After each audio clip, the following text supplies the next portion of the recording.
Hey everyone, how's it going? Forrest here again with another installment of my complete analysis of all 389 Bach chorale harmonizations.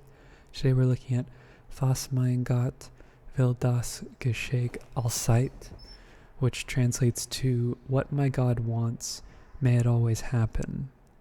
This was a pretty difficult analysis, all things considered. I think because Bach, this was one of those melodies that was written during a time that predated tonality, and Bach harmonizing it using tonal vocabulary made it kind of difficult to determine exactly where keys are. There's definitely modulation that occurs here, but picking apart the exact chords in some cases challenged my definitions of chord progressions and whatnot, or what I would expect. So some of my analysis is a little shaky, or at least not as solid as some of the analyses that I've done in the past, but I have a pretty decent understanding of the chorale, and I'm going to share it with you today. So let's get started. So depending on how you look at this chorale, we start on A minor and we end on A minor, but our first cadence is a perfect authentic cadence in the key of C major. To me, it makes more sense to say that we actually start the chorale in the key of C major. The melody outlines C major a little bit more than it does A minor, and even though we start on an A minor triad, it's kind of difficult to say what key we are in here. The harmonies don't really outline one or the other, but I'll offer two different analyses for the beginning. So we start off with an A minor triad, which would be a 6. That's the submediant in the key of C major. Then we go E, B, E, and G with a passing tone in the alto. That would be an E minor triad, or a 3 chord in the key of C major. And then we have an F major triad, F, A, C, and A. That would be 4. We have some passing tones in the inner voices. And then we have C, C, E, and G. There's our 1 chord.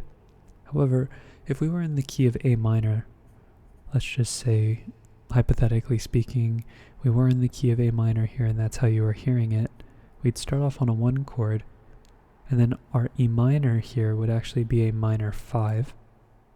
Then we would go to F major, which is a 6, and then we would end on 3, or I would say that we have modulated to C major by this point, so the analysis would stop right here. All in all, I don't know if we're in A minor or C major. Hearing the melody, it sounds like we're in C major, which is why that's the analysis on top, but I wanted to offer a varying or an alternative analysis for those of you who think that it might be in the key of A minor. Okay, so we have some passing tones. But at this point we are pretty clearly in the key of C major. We have E, C, G, and C. That's another C major triad, but this time it's in first inversion. Passing tones in the lower voices. And then we have G, E, G, and C. He just goes up the scale and inverts the C major triad twice, so root, first, and second inversion. And then we have a little bit of embellishment in the tenor before we get to G, D, G, and B. That's a 5 chord in root position, a G major triad, and then we cadence on 1, a perfect authentic cadence. Sometimes we use this bracket notation for 6/4 chords, cadential 6/4 chords, that is, to signify the fact that they're related to one another. Okay, so we get the same 1 chord next. If we look ahead, we have kind of down the line here a perfect authentic cadence in the key of A minor, so there has to be a modulation point somewhere. And if I'm thinking about it, it's going to happen in and around this G sharp, so let's see how long it goes for. So we have G, D, G, and B. It's a 5 chord, G major triad in root position. Then we have D, D, F, and A. That is a 2 chord, and I think right here is where it starts to sound like A minor. We go C, B, and A, and by the time we get to this A here, which I now think is the tonic. I think we're in the key of A minor, so we're going to reanalyze that as 4 in the key of A minor with a passing tone both in the alto and in the bass. And then we have F, A, and D. It's just a D minor triad in first inversion. Another passing tone in the bass, and then we have A, E, A, and D. This D is a suspension, right? It would be a 4-3 suspension over the bass. So this is just an A minor triad in root position. We then have E, E, G sharp, and B. There is our dominant triad, our E major triad. Passing 7th in the bass. We then have C, E, A, and C. It's another tonic triad, but this time it's in first inversion. This skip down to A here in the bass puts the chord in root position for a moment, so I'll say 5-3 on that and. Then we have E, E, A, and B. We know that A is a suspension. It's kind of happening right here where I put the empty parentheses. That's a 5 chord because it's basically just an E major triad, but the A is being suspended over the bass, another 3/4 suspension. Passing 7th in the tenor, and then we cadence on 1 in a perfect authentic cadence. Okay, looking ahead, we have a perfect authentic cadence again, but this time we're in the key of G major, and I think because we have F sharps right at the beginning here, it may be safe to say that it's a direct modulation, but I think because we start on A minor again, I think this is actually a common chord. So we do modulate to G, but 1 is now 2 because A minor is the supertonic of the key of G major. F sharp, A, D, and A. That's a D major triad in first inversion, so 5-6. Passing tone in the alto. Then we have E, D, F sharp, and A. I think that E is an accented non-chord tone, and really what's happening here is that D is just being played in root position. We then have G, D, G, and B. There's our tonic triad, G major. We get a little hint of G over D here as the bass changes for a little brief moment before going back to 1 again. And then we have F sharp, D sharp, A, and A. And I know that this is an and, like 4 and, but all the voices are changing here. And it spells a triad, or it spells a chord that would justify the next chord. And in this case, it is a D sharp diminished 7th chord. It's fully diminished, and it's in first inversion, so 7-6-5 of 6 because D sharp is the leading tone of E. And then we get E, E, G, and B on the next beat, which is E minor. And again, we see this bass pattern. Bach likes these sort of like, not necessarily a bass sequence, but like a bass motive or like a bass, I was going to say ostinato, but no, I'd say it's just like a bass motive. You'll see a lot of repetition in the bass, but we get a little bit of a 6-4 before we go back to 5-3 on the next beat, passing tone in the bass.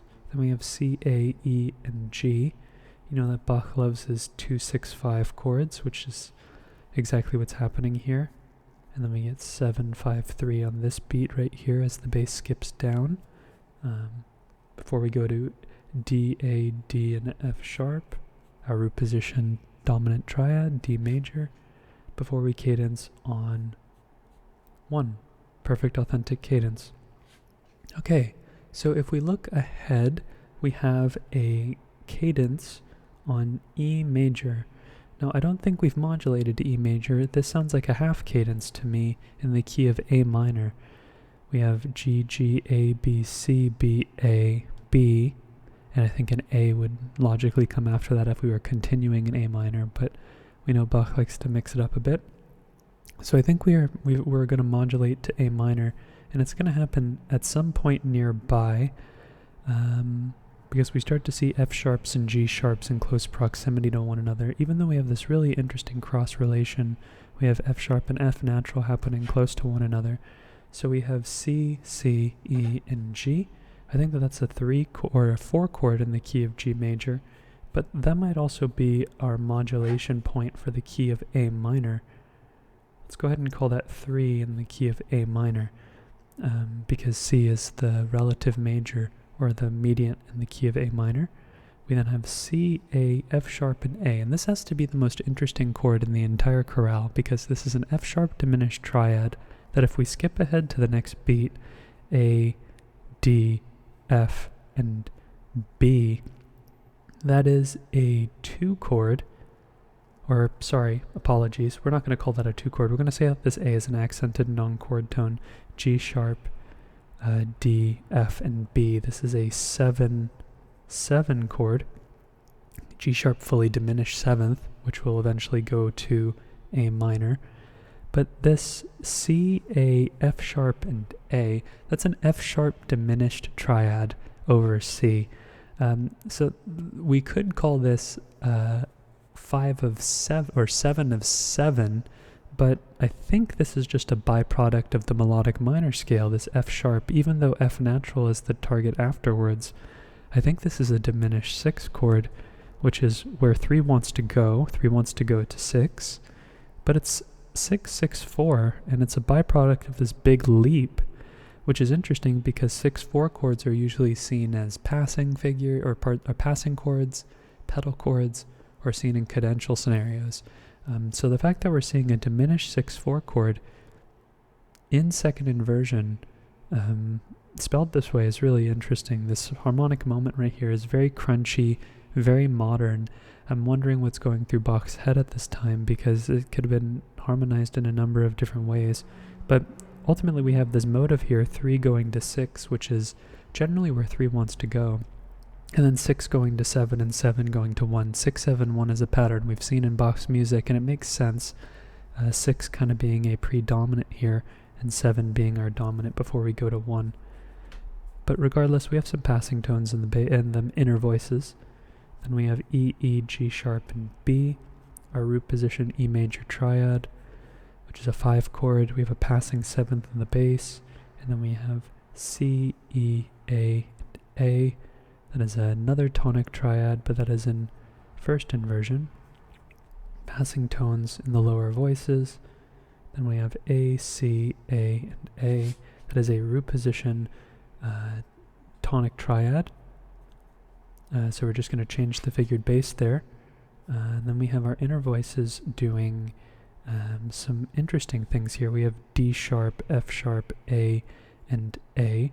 That would be kind of like 7,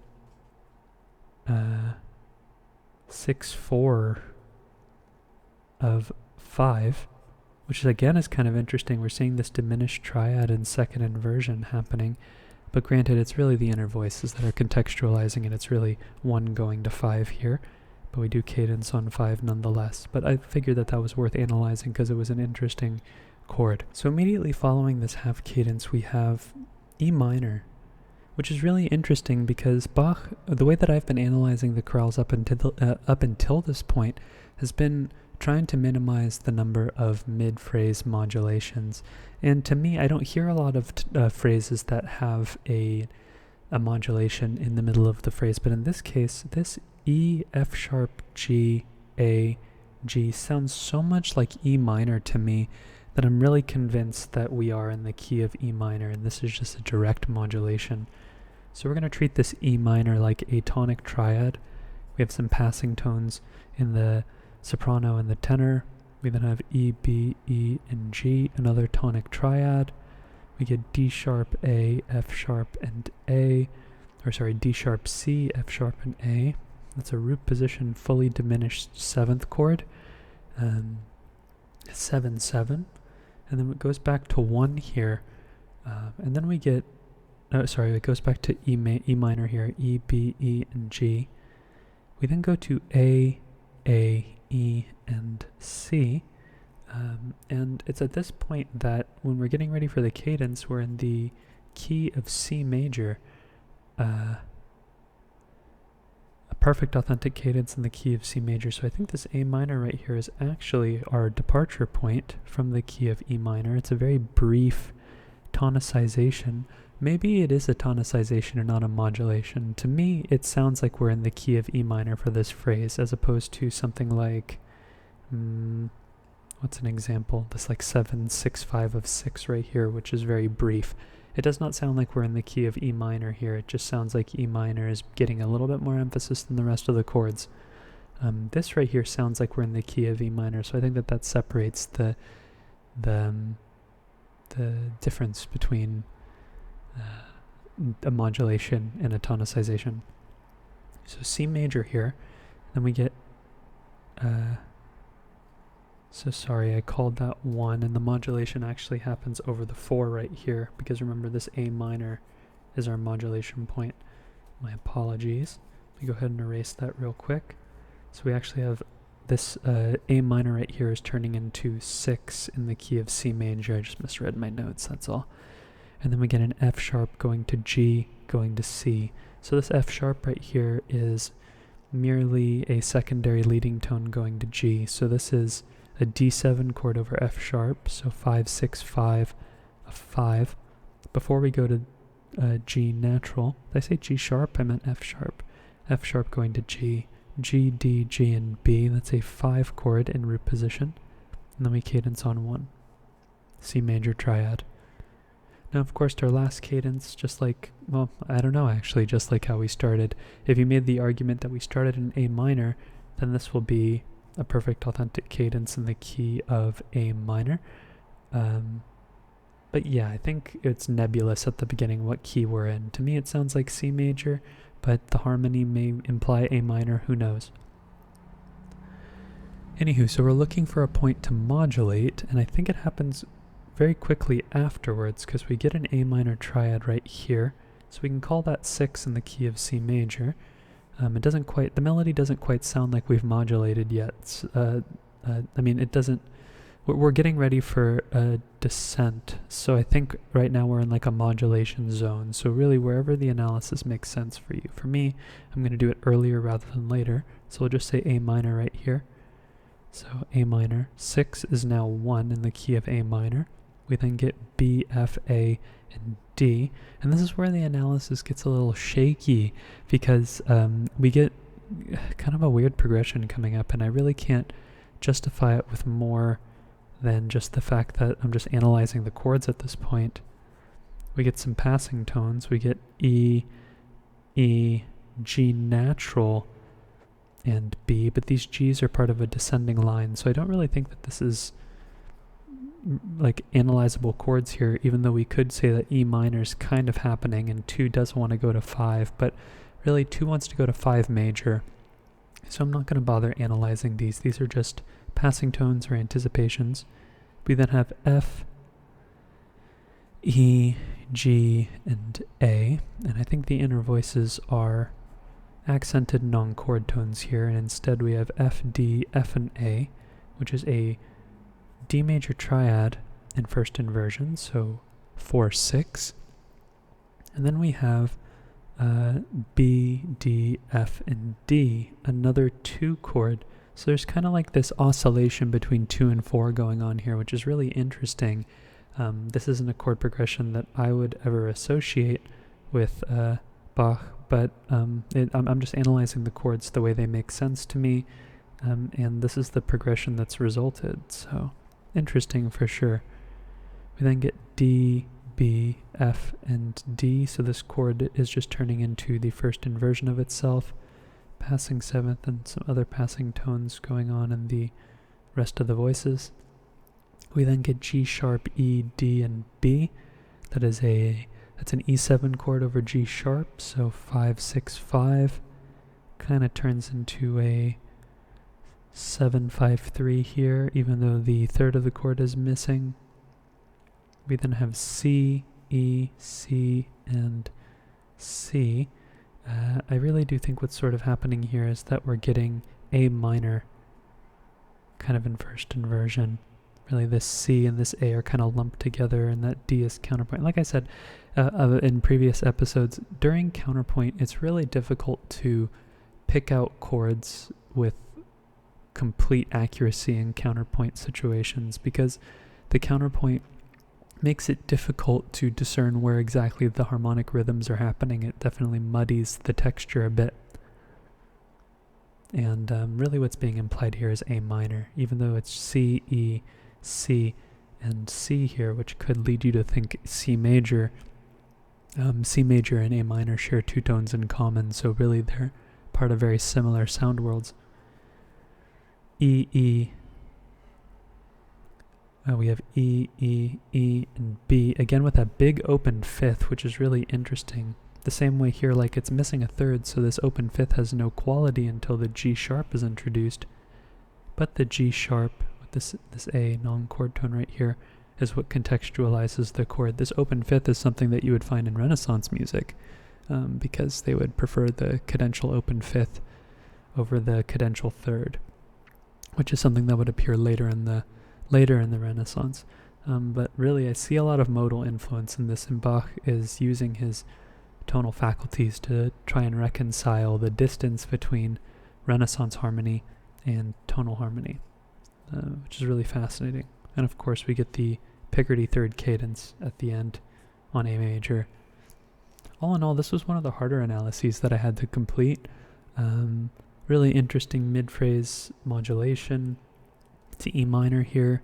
If you might not hear it that way, but it really sounds like E minor here in the melody, so I chose to analyze the progression to reflect that. Interesting progression here at the end as well with the 2-4-2. I wouldn't really attribute that to a progression of Bach's time, but here it is. I'm not 100% sure how accurate it is, but that's the chords that are happening, and if we truly are in the key of A minor at that point, then I think, yeah, that is exactly what's happening.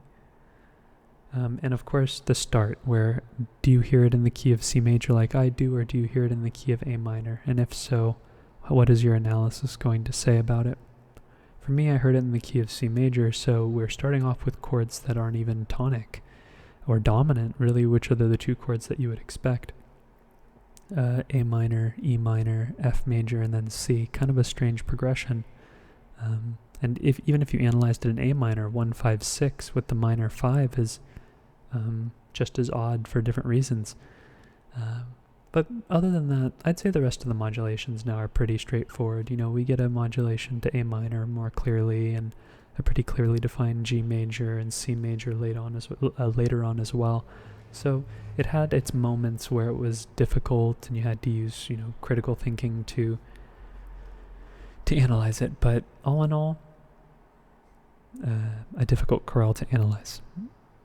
That being said, I enjoyed today's analysis. I'm looking forward to tomorrow's analysis, and thank you so much for watching the channel and supporting me.